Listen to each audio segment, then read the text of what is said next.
All right, how's it going? Welcome to another video in the playlist for linear algebra. In the last video, or I guess the first video in the series, we introduced the notion of complex numbers, right? And we said that a complex number was simply a number that had both a real component and an imaginary component. Maybe just to write it out real quick, usually we refer to a complex number as z, and the real component is just a real number, and then the imaginary component is the imaginary unit I, which is the square root of -1, times some real number b. And a general complex number can be written in this form right here.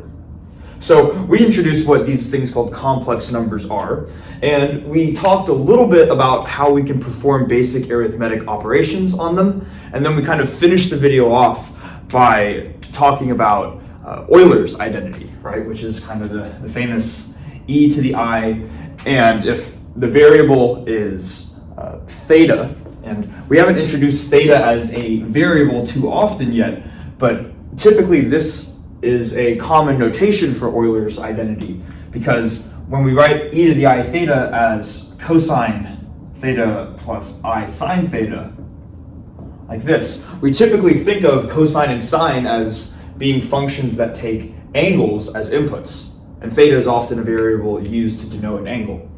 So a lot of times we'll see this as the convention, right?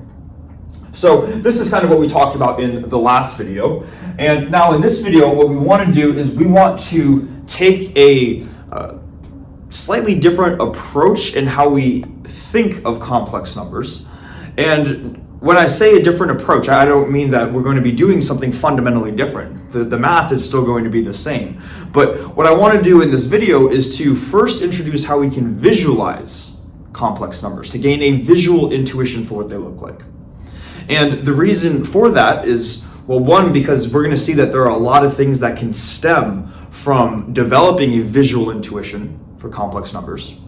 But also, too, and I would argue even the more important one, is that coming up in the sort of the next section beyond complex numbers, we're going to take a look at these objects called vectors, which are elements of vector spaces. And it turns out that we can visualize a complex number or intuitively think of a complex number in a similar way to how we can intuitively think of what a vector is. So the real reason I think why we are doing this is because we want to build a connection going from complex numbers before we start talking about vectors. Okay, so that's going to be the plan for this video. Now, first thing I want to do is say, okay, if we want to visualize complex numbers, how do we do that? And there is a certain diagram that gets used to describe what complex numbers are, and it's called an Argonne diagram. So I'm going to first just write out what an Argonne diagram is right here, and then we're going to go through that together.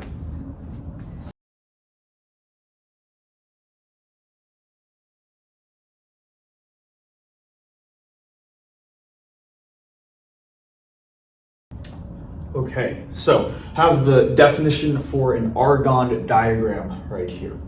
So it says that an Argonne diagram is a diagram in which a complex number z is represented by a vector, and we can call the vector whatever we want, but we're going to call it p, and it has this interesting notation right here. So there's quite a bit to unpack in this definition simply because we have not yet gone through the notation to describe a vector. Turns out that this is very common notation to describe these elements of vector spaces called vectors. So we're going to do that in a little bit, but I want to first just visually draw out what this diagram looks like.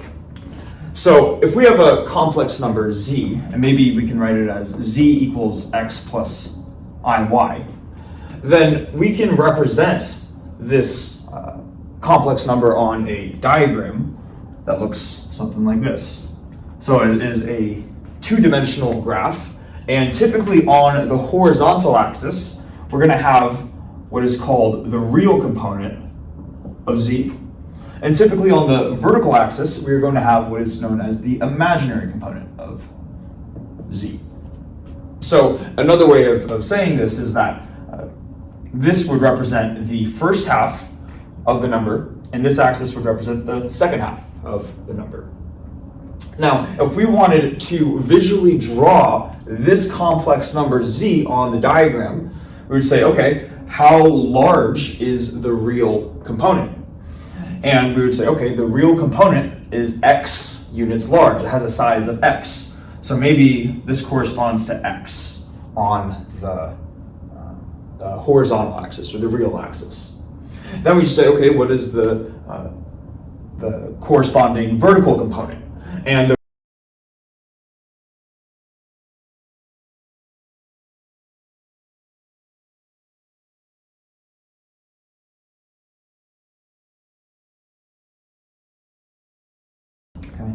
So hopefully this makes sense, at least so far.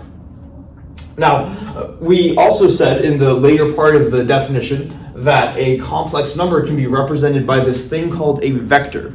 And we're going to get into vectors in a lot of detail in the next section. But for now, really what I want to do is just to introduce the notation for a vector. So typically a vector, when we write it out visually, or when we write it out on paper, I should say, we'll have one of two different notations. And you're going to notice this interesting notation for the vector p right here. And it's the letter p with sort of a half arrow kind of above it. And whenever we have a half arrow looking thing above a variable, that will be common notation to represent that this quantity is not just any quantity, but it is specifically a vector quantity. Okay, so the half arrow indicates we're working with a vector. Now, I should note too that when you guys are looking at maybe PDFs online or some of the problems in the problem set, you won't see the notation of an arrow necessarily over a letter. Instead, there are going to be two common notations. One of them is this arrow notation right here, but another is that they're going to boldface a letter. So rather than denoting a vector by an arbitrary letter, it's going to be a letter that is written out in bold. It's just that because we are working on a whiteboard, I can't necessarily just bold font write out letter P. So we're going to use the arrow notation instead. Okay, but that is, at least notation-wise, how we can compactly describe a vector. But another way that we can describe it is we can write it out by a set of sort of brackets where each of the variables inside these brackets represents a component for a vector. So basically we would say that x here is the first component and y here is the second component. You can imagine that we could make these vertical brackets as long as we want. We could in theory have a vector, maybe I'll call it v for vector, and we could write out these long brackets, and maybe it would have n different components, x1 through xn. Okay? Now, what do these different components mean? Well, we're going to get to this later, but that's more just to show a basic idea. But at least in the two-dimensional case, like this vector p right here, the way that we would visually think of this two-dimensional vector is that if we were to just plot this, not necessarily on an Argon diagram, but just an XY plane, maybe do that over here. In a sense, they're kind of the same thing, right? On an XY plane. What we would do is we would say that the first component, maybe actually no, it's not the ideal notation. Because that's, actually, you know what, we're going to call this an XY plane. I realize I'm getting slightly redundant with notation. Let's say we're looking at a new vector v, and it has components x naught and y naught associated with it. The way that we would draw out this vector is we would just take the top component and plot that along the x direction. So maybe x naught is right here. And then the second component we would plot along the y direction. So y naught is right here. And then to actually draw out the vector, it would look something like this. Okay? So this arrow in space would represent the vector v. Okay? So this is, you can see that the process is very similar. And that's why they're saying that Argon diagrams allow us to think of these complex numbers the same way that we would plot a vector in the the xy plane. Now, I guess one more thing I want to mention too is that this is a vector in 2 dimensions because it has 2 components. But you can imagine we could make this list as long as we want, like what we had here where it had n different components. And in the case where a vector has n different components, we can only draw out so many components on a board. We can draw out 2 dimensions easily. We can try to pretend that there is do our best to draw out 3 dimensions, but anything beyond that we really can't draw. So just as might be getting a little ahead of myself, but what I want to say is that vectors can have more than 2 or 3 components. They can have n components. So while this is a good visual picture for how we should think of a vector as an arrow in space, there has to be something else beyond just thinking of it as an arrow in space, because vectors can have more than 2 or 3 components. Okay, so kind of a lot just introducing all of this stuff, but hopefully this makes sense so far. Now, one more thing that I want to introduce, and we might as well introduce it now, before we jump into everything, is the notion of what's called the complex conjugate of a complex number, or just the conjugate of a complex number. Now, the complex conjugate will typically be denoted, if we have a complex number z, then the complex conjugate, so let me just write this out real quick, the complex conjugate will be written by z with maybe a little asterisk at the top, or it can be written as z with a line on the top. Those are the 2 common notations to denote the complex conjugate. And if z by itself is x plus iy, then its conjugate, which I'll usually refer to as z star, its conjugate z star is simply going to be x minus iy. Okay, so it's going to be x minus iy. And really, the complex conjugate is as simple as that. All you do is you take the imaginary component and you flip the sign.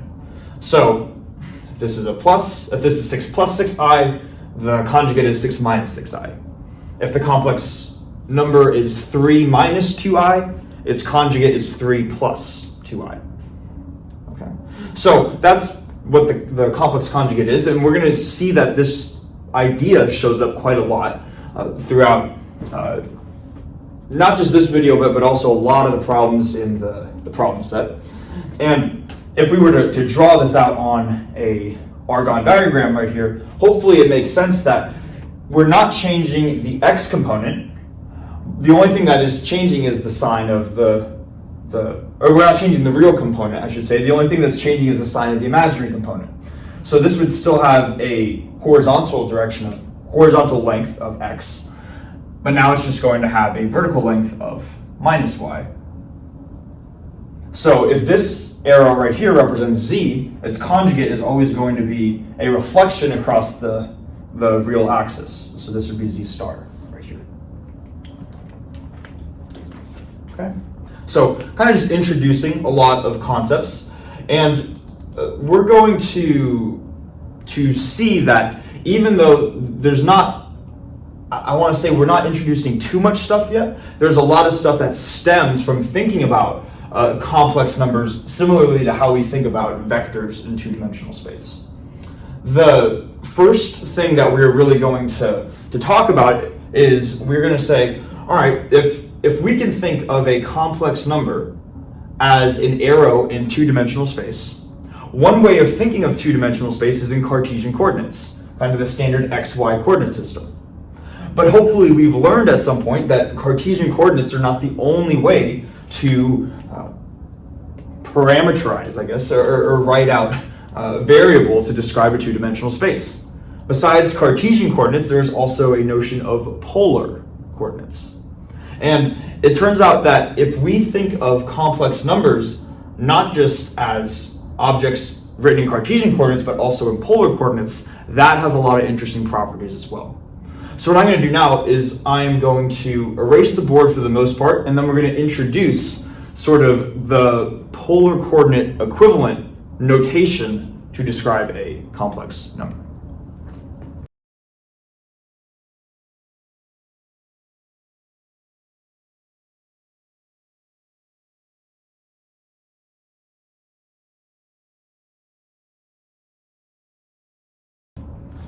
All right, so we have this thing here called the modulus and argument of a complex number. So let's say that we have a complex number, z equals x plus iy. Then we're going to say that the modulus of this complex number can be written like this, where we have a convenient first letter r, kind of to denote the radial coordinate in polar coordinates. And r is going to represent sort of the modulus of this complex number. And if we were to write z equals x plus iy, or if we were to write the modulus for a complex number, z equals x plus iy, the modulus would be written as the square root of x squared plus y squared. Right? And then on the other hand, the argument is conveniently denoted theta, like the polar coordinate from, or not polar, the angular coordinate from polar coordinates. And we can denote it as theta, or the argument of z, and it's simply going to be the inverse tan of y over x. Okay. Now, if this seems a bit abstract or a bit odd, like why do we have these very specific definitions, then let's just quickly remind ourselves about what the relationship is between Cartesian coordinates and polar coordinates, except now in the context of an Argonne diagram. So the horizontal axis is the real component, and the vertical axis is the imaginary component.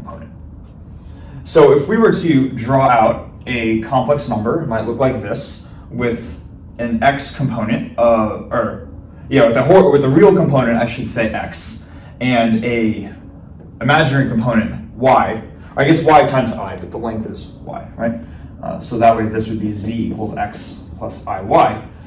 Then we could sort of think of this as like would be the x coordinate and this would be the y coordinate. So then how did we, when we learned about polar coordinates, how did we make that translation? How do we say, okay, going from xy coordinates to r theta coordinates? Well, we said that in polar coordinates, the length of this arrow right here would represent the radial coordinate. How far out are we from the origin? And that would just be the length of this diagonal line segment right here. And hopefully we know from Pythagorean's theorem that this is going to simply be the square root of x squared plus y squared. Right? So r represents the distance from here out to the edge. And then, of course, the angle that we use to describe angles in polar coordinates would be written right here. So this would be theta. And then hopefully we can see that the tangent of this is going to be the opposite over the adjacent, which is y over x. So then solving for theta gives us inverse tangent of y over x. Okay? So the whole point of saying this is that the modulus simply corresponds to the radial coordinate, and the argument corresponds to the angular coordinate in polar coordinates. And the way that we obtain those from x plus iy from Cartesian coordinates is exactly how we did this when we first learned about polar coordinates. Hope I'm not over-explaining this or under-explaining this. It is a bit difficult to gauge what is appropriate or not, but hopefully this makes sense, right? Now, what I want to do is to make an interesting connection. This is going to be kind of leading into what we're going to be talking about in the rest of the video, is let's say that I wanted to take this complex number z and write it in the form of x plus iy, but rather than writing it in terms of x and y, maybe I want to use, like if we thought of these as the Cartesian variables, maybe I wanted to think of them in terms, the real component and the imaginary component in terms of the polar coordinate variables. Now to do that, we would say, okay, what's the real component of this number? And that would be this length right here, this horizontal length. And hopefully we know that this horizontal length is just r times cosine theta. So another way of writing z is r times cosine theta. This would be the real component. Then for the imaginary component, that would just be how tall the vertical component is right here. And hopefully we know that if this is r cosine theta, this is just going to be r times sine theta. But we don't just write plus r times sine theta, because since we're working along the imaginary axis right here, we also need a factor of I, that imaginary unit.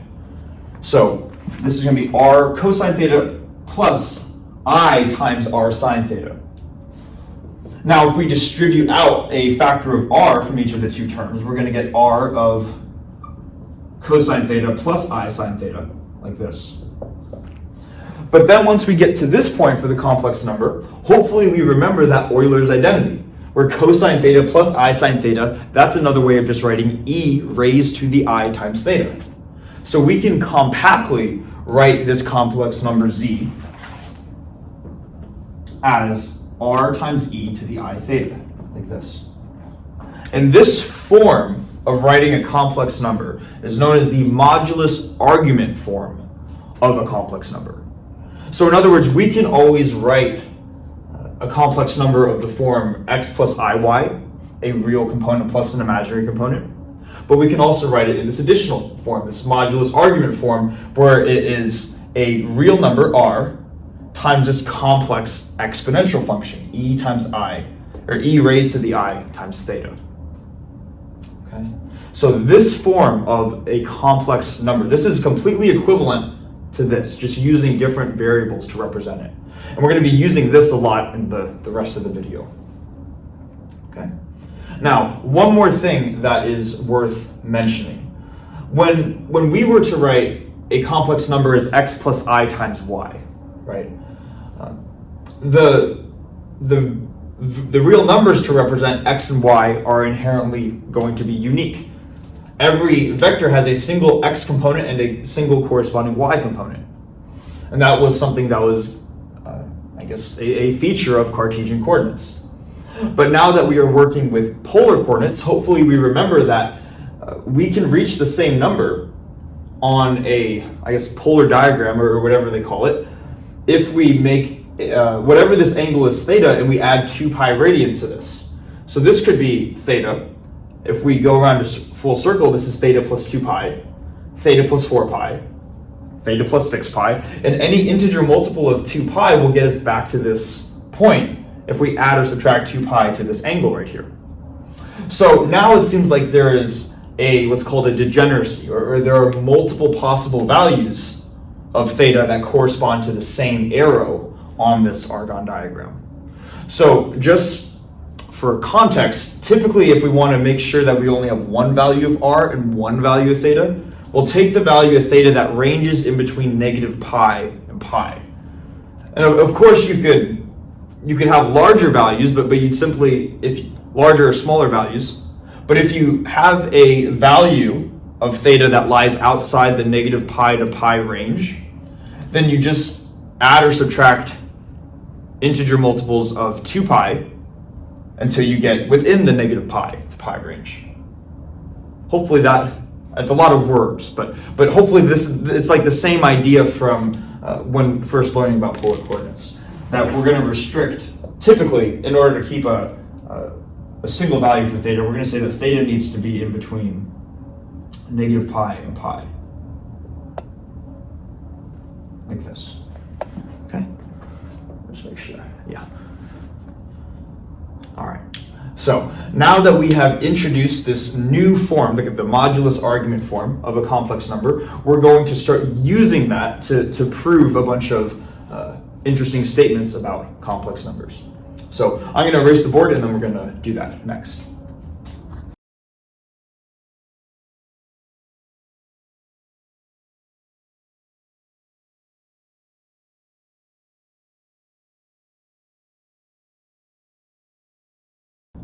All right, so we have the first sort of application, or I guess area where what we've learned so far can be applied, and it's to this concept known as the roots of unity. So there are different, I guess, types of roots of unity, but in general, the nth roots of unity are simply going to be the roots to the equation, this one right here, z to the n is equal to 1. Okay, and specifically, we can actually determine the values based off of the modulus argument form of complex numbers. It turns out that if we wanted to solve z to the n equals 1, which is simply a polynomial equation with integer coefficients, or finding the roots of a polynomial equation with integer coefficients, these would be the values for what z has to be. Okay, so let's try to unpack this at least temporarily, or just to make sure we understand what's going on. So when we say the roots to the equation z to the n equals 1, let's first remind ourselves what that even means in the first place. If we wanted to find the roots to the equation x squared equals 1, we would be finding the second roots of unity. And another way of writing x squared equals 1 is x squared minus 1 equals 0. Right? And then if we were to take the n equals 1 case, that would just be x to the 1. Or maybe let me introduce the variables. Let me use the variable z to be consistent here. Second roots of unity are the values of z that satisfy this. The first roots of unity, the singular root of unity, I guess, satisfies this equation. And you could see how you could keep going for any really value of n. Now, if we were to just solve the first two cases right here, we'd say, okay, what values for the first root of unity? This is the n equals 1 case. This is the n equals 2 case. We would say, what value of z solve this equation? And this is a very straightforward one, right? We just say, add 1 to the other side, and we get that z equals 1. For the n equals 2 case, we would say, what are the possible values of z, which solve this equation right here? And hopefully it makes sense that the roots are going to be plus minus 1, right? We know this from algebra. So z equals plus minus 1. And just from looking at this n equals 1 case and the n equals 2 case, we see that for the first root of unity, there's one solution, or one root. For the second root of unity, there's plus 1 and minus 1, so there are two different roots. And it turns out that in the general case of z to the n equals 1, there are going to be n different roots. The theorem that describes that is actually known as the fundamental theorem of algebra. It says that if you have a polynomial equation of degree n, then there are going to be exactly n roots to that equation if you allow for complex numbers and you allow there to be roots that have multiple roots with the same value. In other words, a multiplicity to those roots. Okay. Point of what I'm trying to say here, and the reason why I'm saying all of this is because in the general case where we have z to the n equals 1, the fundamental theorem of algebra tells us that there should be n roots to this equation. In other words, there should be n different values of z that we should be able to plug in to here that will give us z to the n equals 1. And that's what this part of the definition is stating right here. It says we actually not only know from the fundamental theorem of algebra that there should be n different possible values of z that work, but let's actually list out what they explicitly are. They're going to be e to the I times 2 pi times k divided by n, where k ranges from 0 to k minus 1. We might be like, why is that the case, right? How come we know these to automatically be the solution? Right. Now, maybe just to immediately see why, what we can do is we can take this value, this complex number, which is written in modulus argument form, and we can raise it to the nth power and see what we get. So if we set z to equal this guy right here, we're going to get e to the I 2 pi k over n. And now we're saying if we raise this to the nth power, so we take z to the n, that is going to just raise the right-hand side to that same power, e to the I 2 pi k over n. But when we raise it to the n, these exponents right here cancel and we get e to the I 2 pi times k. If we were to then apply Euler's identity to this equation, hopefully we know that e to the I times anything is going to be cosine of that thing, which I'm going to underline. So cosine of 2 pi k plus I sine of 2 pi k, like this.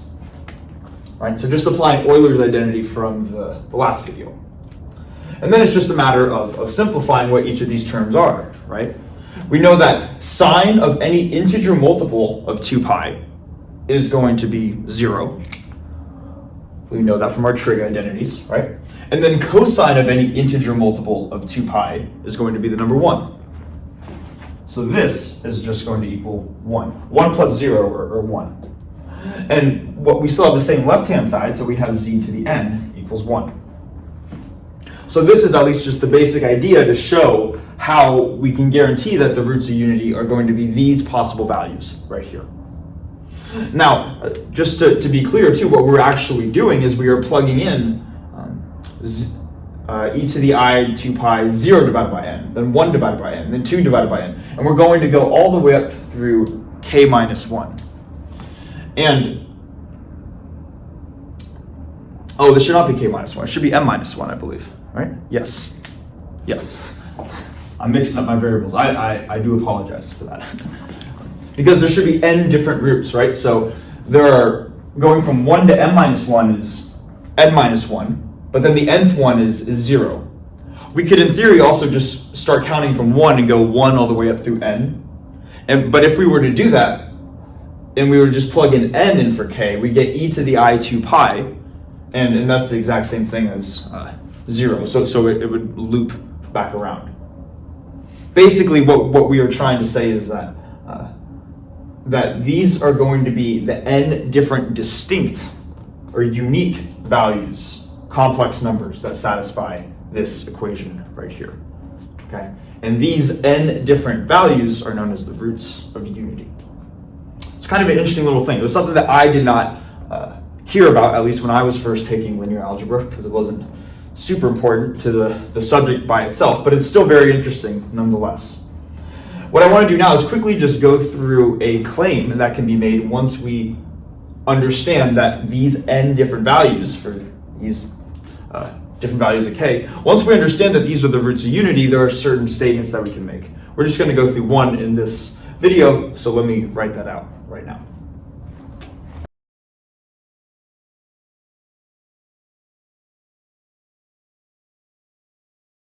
All right, so kind of a specific but still interesting example that we can go through. So in this problem, this looks like the letter W, but at least what was provided in the lecture notes is this is the Greek letter omega. So if omega is e to the I 2 pi divided by n, then we know that this equation must be satisfied. And the proof for this, there are different ways you could prove it, but the one that we're going to go through I think is really interesting and compact in showing why this has to be true. But before we do that, let's just try to understand how this proposition relates to the roots of unity and how we can use the roots of unity to solve this. So if omega is e to the I 2 pi divided by n, then essentially another way of writing this is e to the I 2 pi times 1 divided by n. And in that case, we know that as long as n is we're taking the case where n is a natural number, right? And what that means is that regardless of the value of n, right here, we could set n to be any natural number, that will indicate that omega will be one of the nth roots of unity for whatever n is equal to. If n is equal to 2, it's going to be one of the second roots of unity. If n is equal to 27, it's one of the 27th roots of unity. The point is that this quantity is guaranteed to be a root of unity for some value of n. All right? And let's just remind ourselves again what that means. So if this is one of the n different roots of unity, or just a root of unity for a value of n, then we know that if we were to raise this to the nth power, w or omega to the n would equal 1. So we know that this quantity omega has that property that omega to the n equals 1. But what we want to show is that omega 1 or omega to the 0 plus omega squared plus omega cubed all the way up through omega to the n minus 1. So all of the positive integer powers that, if we took the sum of all the positive integer powers of omega up to omega to the n, up to the term right before omega to the n, I should say, we're going to stop at one integer before that. We know if we take this sum, then we're supposed to get 0. So the question is, how do we do that, right? And it's interesting. What we could do is we could say, let's take this quantity omega to the n minus 1, and we can decompose this quantity into two separate terms. The first is omega minus 1, like this. And then the second is going to be the left-hand side of this equation, 1 plus omega squared plus all the way through omega to the n minus 1. And to see why this is the case, in case we're not obvious, I'd recommend to simply try expanding this out yourself. And maybe we'll just do that really quickly.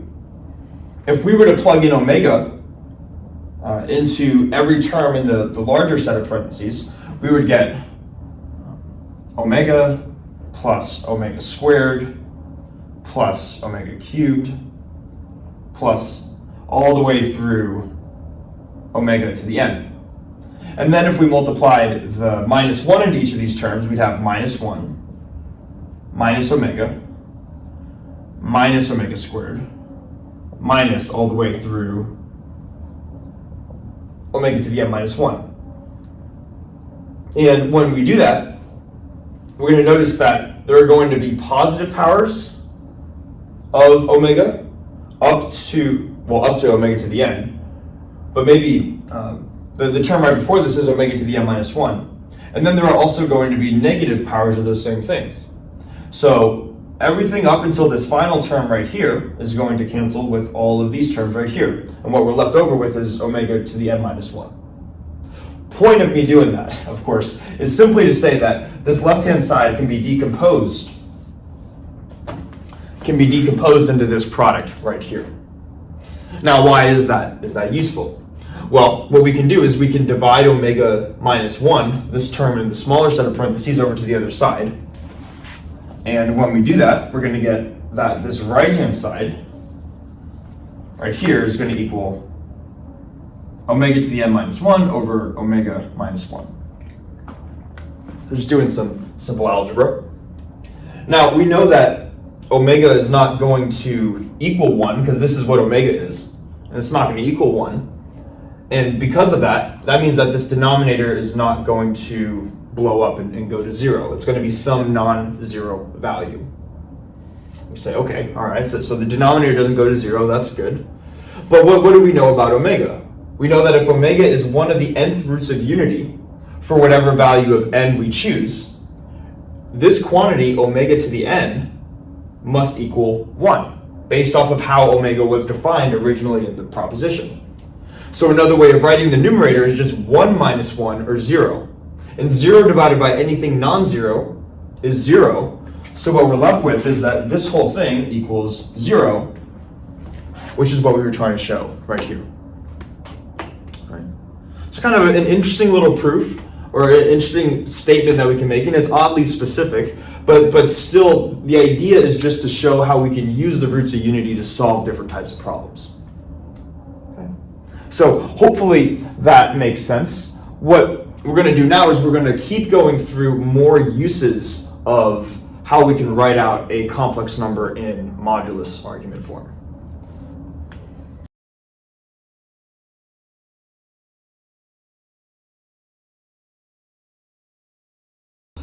Okay, so it feels like this is becoming a recurring theme with me, where I feel like I have enough battery to finish out the video, and then when I go back to look at the recording, it turns out I did not have enough battery to finish the video. So I'm going to re-record this last part right here, and I believe we were at this part on de Moivre's theorem, where, if I remember correctly, we simply stated what this theorem was, where we have this complex number, and we want to raise this complex number to the nth power, and a compact way of computing that, rather than expanding this out n different times, is simply to compute cosine of n theta plus I times sine of n theta. So we're going to just show that this is true, and this is going to be true for all values of n. So we're going to have positive integers, 0, and negative integers. So let's start in the case, what we're going to do, we're going to split this into two cases. The first is when n is greater than or equal to 0. So if we write that out real quick, n is greater than or equal to 0, we want to show that this statement is true. And what we're going to do is we're going to use a proof by induction. Okay, where we're going to, if we remember induction requires us to have a general mathematical statement, and we're going to denote P of n, the statement P of n to be essentially that this equation is true for this value of n, okay? And what we specifically want to do is we want to use the weak, we could use either, but in this proof we're going to use the weak law of induction. So the weak law. Okay. So to use the weak law, there are two criteria that need to be satisfied, right? The first is that the statement at the base case, or the initial starting case, needs to be true. And because we're starting with the case where n is greater than or equal to 0, we want to show first that P of 0 is true. Right? And the way that we can do that is we can just look at this equation right here and plug in 0 everywhere where there's a value of n. And for the left-hand side of the equation, we're going to get cosine of 0 plus I sine of 0. That's the same thing as 1 plus 0, or just 1. Then on the right-hand side, we're going to have some input here in parentheses raised to the 0th power, and anything raised to the 0th power is just 1. So we're going to get that 1 equals 1, and therefore P of 0 is true. So maybe we'll put a check mark to say that one is satisfied. And then next, we want to show that for any given value of n, if P of n is true, then the following statement, P of n plus 1, must also be true. Right? So we want to show that P of n implies P of n plus 1, like this. And here's how we can do that. We're going to start with this right-hand side of the equation, but rather than raising this term in parentheses to the nth power, we're going to raise it to the n plus 1 power. And let's see, maybe I'll do that over here. So if we have cosine theta plus I sine theta raised to the n plus 1, that's the same thing as this thing raised to the nth power times this raised to the first power, right? So this is the same thing as cosine theta. Actually, you know what, let me do this, just to make sure we have enough room, right? I'm gonna say this is equal to cosine theta plus I sine theta to the nth power times just one more factor of this. So times cosine theta plus I sine theta, like that. So now that we're at this point, we are told to, by the second property, that we're told to assume P of n is true. And if P of n is true, that means this thing raised to the nth power can be rewritten as this left-hand side of the equation. So if we plug in this left-hand side of the equation and replace it with this quantity, let's just see what we get, right? So instead of this term, we're going to get the left-hand side, which is just going to be cosine n theta plus I sine n theta. Make that theta a little bigger, right? And theta. And then times this factor, right? We have cosine theta plus I sine theta, like this. Okay, so now we've rewritten this expression right here, and now it looks like we have cosine of n, prior to these two terms, right? And we're almost done at this point, but we're just going to refer to a general trig identity that hopefully we've learned at some point. I want to say it's like the sum of cosine, it's named like the sum of cosine property, or whatever. What I'm going to do really quickly is just to write out what that general identity is right here, and then we'll apply that to this expression.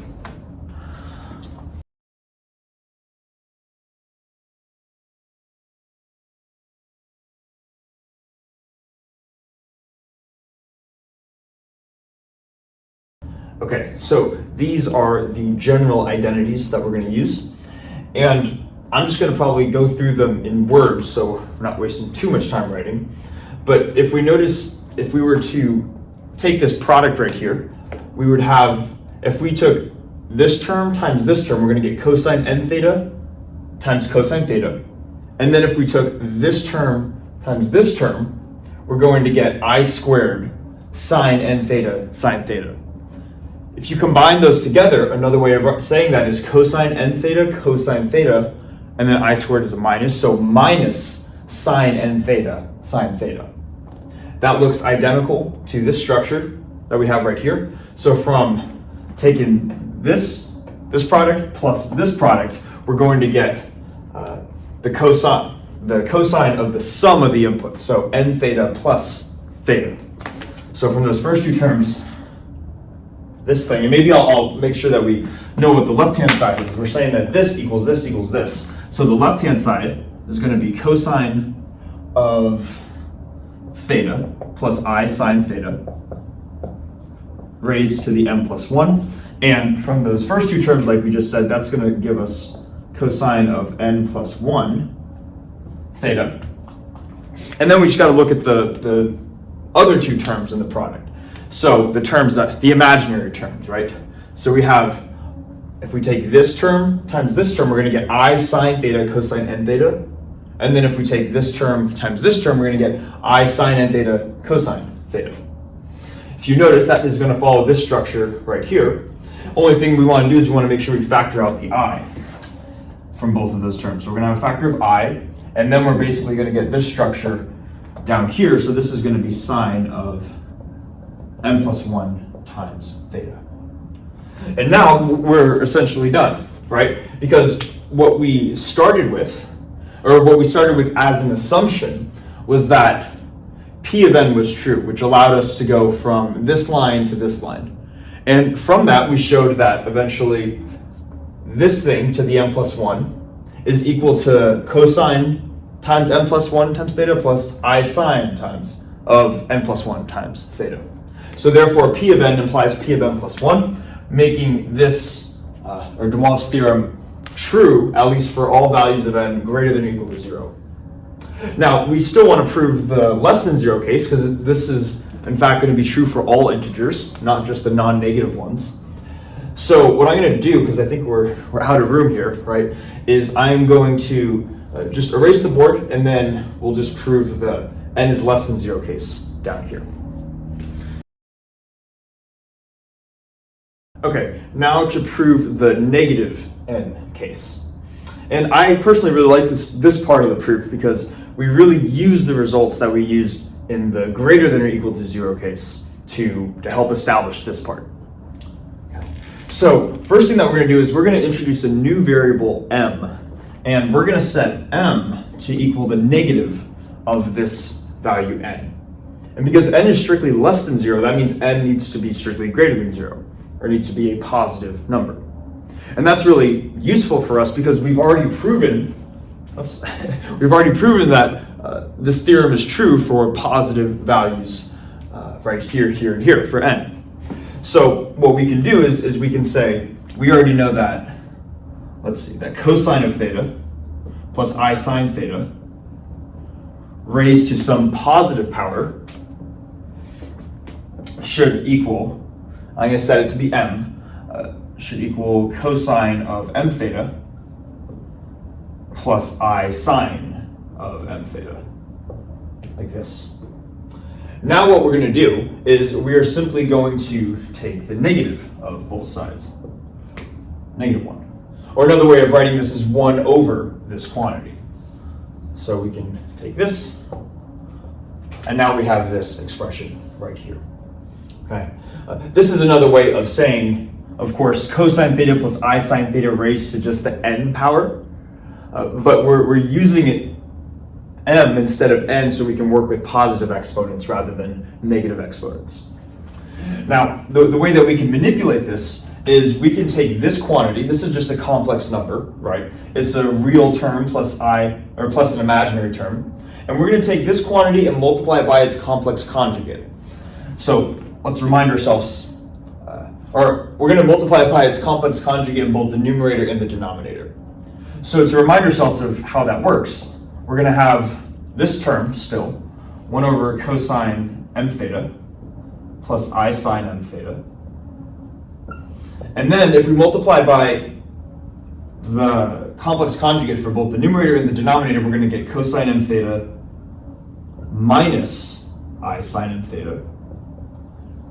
Right, because taking the complex conjugate just flips the sign of the imaginary term and leaves the real term fixed. And then we're going to do the same thing here in the numerator. All right. And now what what we can do is we can say, all right, well, let's take the product of these two terms in the denominator right here. And when we do that, well, this is what it's going to simplify greatly.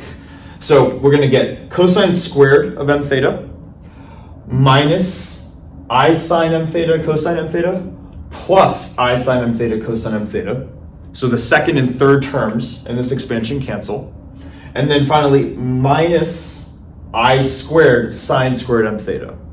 So another way, once we simplify this denominator, what we're really getting in the denominator is cosine squared m theta plus, because minus I squared is just plus sine squared m theta. Like this, and then we still have the same numerator, right, of cosine m theta minus I sine m theta, like this. All right, and now we're almost done. If we remember kind of just some stuff from trigonometry, I'd like to say trigonometry, whenever we learned about our sines and cosines, there's a way that we can manipulate both the numerator and the denominator. We'll start with the denominator because that's probably the one most of us are going to be familiar with. Cosine squared of something plus sine squared of that same something is always equal to 1. So the denominator just goes to 1, leaving us with just the numerator. Now, for the numerator, we can make use of the fact that cosine is an even function and sine is an odd function. In case we don't remember what that is, that's okay. That just says that if cosine is an even function, then cosine of negative x is equal to cosine of x. In other words, applying a minus sign to the input is the same thing as if we just didn't apply a minus sign at all to the input. And this would be true for any even function, right? And then sine, because it's an odd function, satisfies this property, that sine of negative x is going to be equal negative sine of positive x, like this. And this is useful because this allows us to say, all right, cosine of m theta can also be written as cosine of minus m theta. And then we can bring this minus sign into here, turn this into a plus so that this input is also minus m theta. So plus I sine of minus m theta. Like that. And then again, this would all be divided by 1 because this denominator right here is 1. And now we're essentially done, right? Because what we've just shown is that this quantity raised to the minus m is equal to cosine of minus m theta plus I sine of minus m theta. Now all we would do at this point is we would just replace m with minus n, and when we do that, this would turn into cosine theta plus I sine theta to the positive n, minus m becomes a positive m, or n, and minus m becomes a positive n, and this would prove it for the negative n value case. And because we've now shown it for all values of n, therefore de Moivre's theorem is going to be true for all integers. Okay? So really the main takeaway with this too is just to realize, and you're going to see this in some of the early problems in the problem set, is that this is the main result that we want to use. The proof is kind of just going through some interesting techniques to show how to actually do that. Okay, so hopefully that makes sense. And now I'm going to erase the board one more time, and then there's one final application that I want to try to put into this video before we really move on to move away from complex numbers and really into topics in linear algebra. All right, so the final thing that we're going to cover in this video is to look at one more application of complex numbers that we may not have initially thought of when working with complex numbers. And I just want to remind ourselves before getting started that all of this was really motivated in the beginning by looking at complex numbers visually on this thing called an Argonne diagram, or a complex plane, where we could represent a complex number as an arrow in effectively two-dimensional space. And just the fact that we can do that we can represent a complex number with a line segment in two-dimensional space, should start to allow us to think, well, if we can visually represent these complex numbers, maybe they can solve visual type of problems, or problems that involve lines and curves and stuff. In other words, problems that are geometrical inherently. And as you're going to see on the first couple of problems in the problem set, they are going to ask you to solve some geometry related problems under the condition that you use complex numbers to do so. So we want to get a little bit of practice with that before trying to work on those problems. So what I'm going to do just to start off is I'm going to draw out a complex plane or an Argon diagram, same thing. And maybe the first thing that I want to do is just to look at the equation of a line that runs through this complex plane. So maybe I have a line that goes through the complex plane and I'm asked to solve for the equation of this line right here.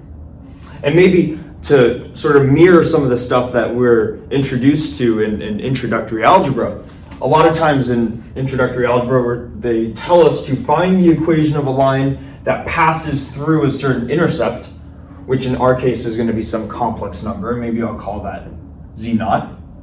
And maybe this line is also parallel to some other line. So maybe there's some other line, which I'll draw as this dashed line right here. And maybe this dashed line has a slope of w, where if w is a slope in the complex plane, w is also then therefore a complex number.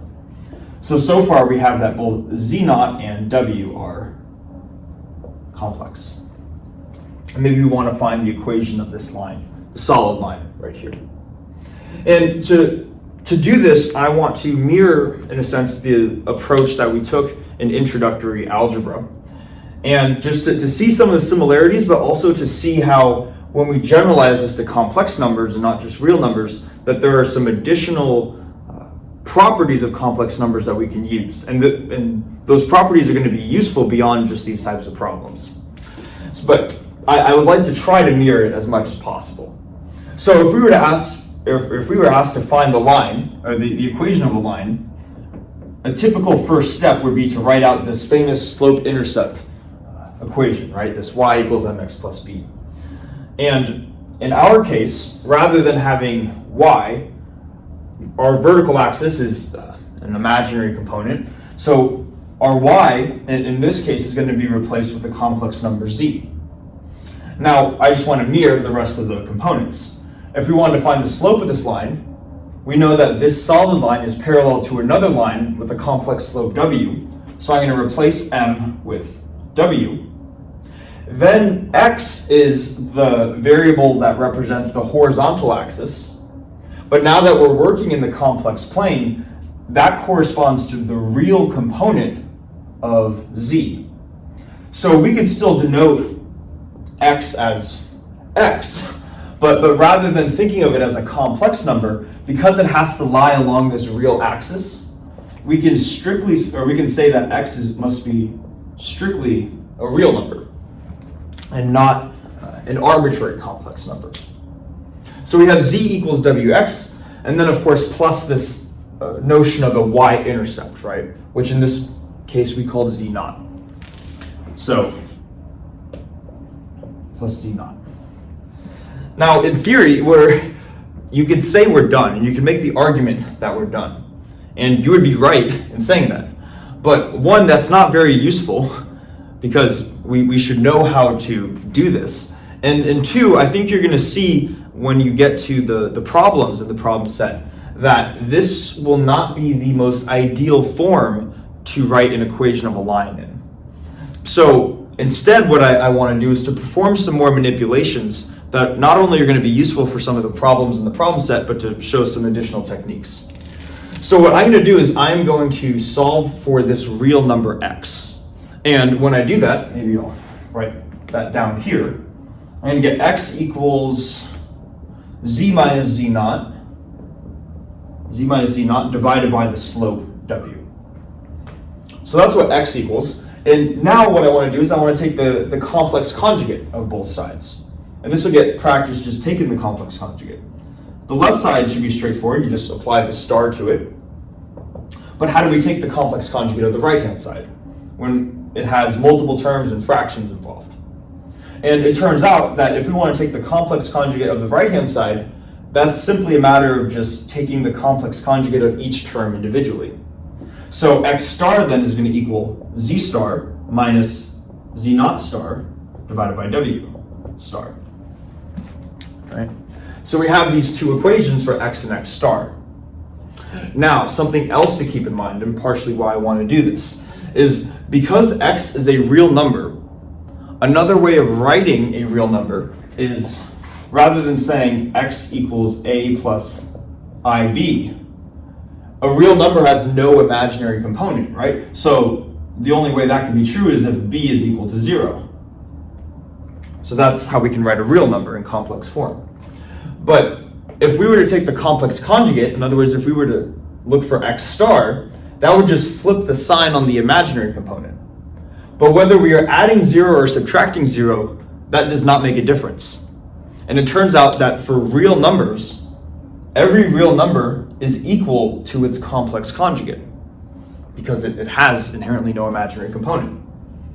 So what that tells us is that this right-hand side right here actually equals this right-hand side right here. And this is where we want to start merging things together. So maybe we'll finish writing it over here. So if I set these two sides equal to each other, I'm going to get z minus z naught over w equals z star minus z naught star over w star. So hopefully that makes sense. And now we just want to keep in mind what the overall goal should be. Because we're provided z naught and w. So if we know what z naught and w are, we also know what z naught star and w star are. We just take whatever these values are and flip the sign of the imaginary component. So what I'm trying to say is that we really have provided values of this, this, this, and this. And it's really z and z star that are the unknowns, which is what we want to find, right? So if z and z star are the unknowns, the goal here is going to be to get z and z star on one side of the equation and everything else that does not contain z and z star on the other side of the equation. And from here, it's just a matter of doing algebra, right? So we can multiply w star to this side, multiply w to this side, and when we do that, we're going to get, zw star minus z naught w star equals z star w minus z naught star w, like this. And this is good, but we still want to get all the factors of z on one side. So in order to do that, we should subtract this over here and add this over here.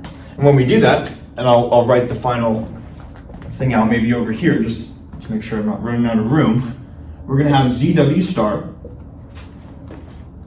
minus z star w,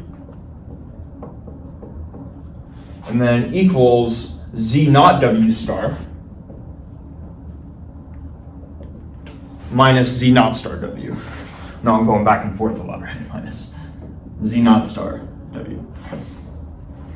And this equation right here is going to be, as you're going to find out, is going to be a very useful equation written in terms of z equals everything else to describe the equation of a line that passes through some intercept z naught and is parallel to some complex slope w. So hopefully that makes sense, and more importantly, the steps here, hopefully those make sense so we get a little bit more familiarity with working with complex numbers. Okay.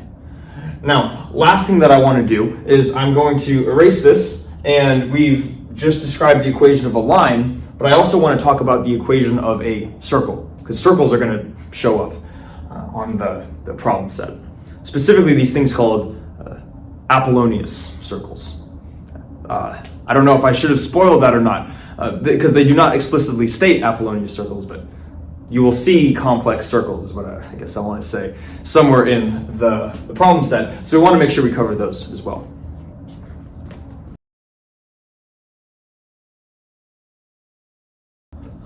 Okay, so made a little bit of a typo, which is why I'm just redoing this last part here. But the last thing that we want to do is we want to look at the equation of a circle, and the general conditions that are going to be set up is that it has some general radius, which we'll call rho, the Greek letter rho, and then some general center, which we'll call c. Now, just like with the equation of a line, there are going to be some similarities and some differences between finding the equation of a circle in an xy plane compared to the equation of a circle in a complex plane, and in terms of what the final equation ends up looking like. So what we can do is we can first start with a similar process where we say, okay, well, we should know what the equation of a circle is. And it's described by saying that the equation of a circle says that all of the points on the circle are equally distant from the edge to the center, right? So another way of mathematically writing this is that the distance, I'm going to write in absolute magnitude signs, of any point on the circle, so any point on here, the distance from there to the center has to be a fixed distance. Unfortunately, we know what that distance is. The distance from this point to the center is just the radius, rho. So this is going to act as our starting point. Now what we want to do is also similar to the equation of a line, is we want to say what are the conditions on each of these variables. And z is what we are trying to solve for, in a sense. We're trying to find a z equals something. So we're going to leave that alone for now. For the center of the circle, the center is just this point in the complex plane right here. And so it's just going to be, in general, some complex number. So we can say that c is definitely complex. Now what about rho, the distance from any point on the circle to the center, the radius? And this is something that's definitely worth mentioning, which is partially why I wanted to go through this, is that even though we have a circle that is in the complex plane, the distances in the complex plane are going to be strictly real numbers. You cannot have this length somehow be imaginary, okay? So rho, unlike the center, is fixed to be a real number because we are describing a distance. And we can actually take that a step further too. Hopefully we know that we can never have a negative distance. We can never say I am negative 2 meters away from somebody. I'm either 2 meters to the right or 2 meters to the left, but I'm always positive 2 meters from the person that I'm 2 meters from, right? So not only is rho a real number, but it is a strictly non-negative real number. And in the case where we have a circle that is not just a point, it's going to be a positive real number. So we can say that c is complex and rho is real, and usually we put a superscript plus to say that it is a positive real number, like this. Now we say, okay, if this is true, let's now try to find an equation for z given those sort of conditions right there.